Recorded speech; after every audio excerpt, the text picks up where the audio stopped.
Hi, I'm Julie Hanks, LCSW, with a question from a 17-year-old male in Thailand. He is struggling with depression stemming from bereavement. And he writes, I saw my grandfather died when I was young, and it was very painful because he was like a dad to me. Ever since my grandfather's death, I've been having troubles maintaining my relationships with others, whether it's friends or family members. I try to distance myself away from them for fear of getting hurt again. I have trouble letting people in my life and tend to disassociate myself from being involved in a romantic relationship with anyone. As a result, I can't truly love or care for anyone. Although thinking about my grandfather made me feel very sad and depressed at first, now I'm not as sad as I used to be. And I feel guilty for not being sad and would force myself to think about his death over and over again and make myself feel bad and cry myself to sleep. I also feel pressured by my parents to do well in school and in life, and it's almost as if I'm letting them down and becoming that worthless and useless person I was when I stood there and watched my grandfather die. And whenever I feel useless and think I'm such a failure or that I might not live up to others' expectations, I want to die. I have suicidal thoughts almost every day, and I wish I were dead, but never actually thought of committing suicide. I also feel irritated very often and just want to be left alone. I gave up or got bored of things I used to love doing. This is ruining my life, and I think I seriously need help. I agree. I do think you need help.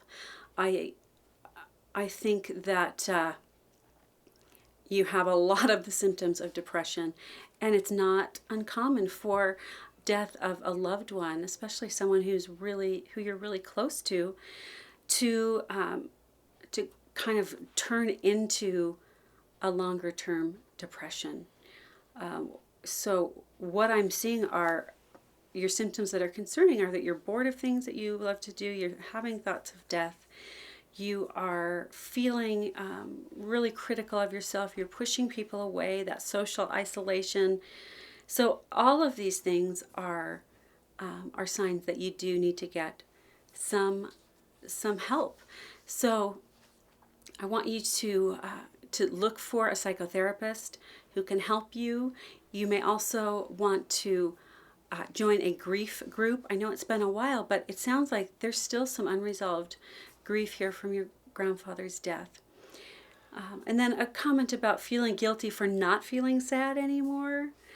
You know what? That means that you've moved through some of it, and that's actually a good sign. And I want you to think about what your grandfather would want for you. Would he want you to continue the rest of your life feeling sad all the time about his death?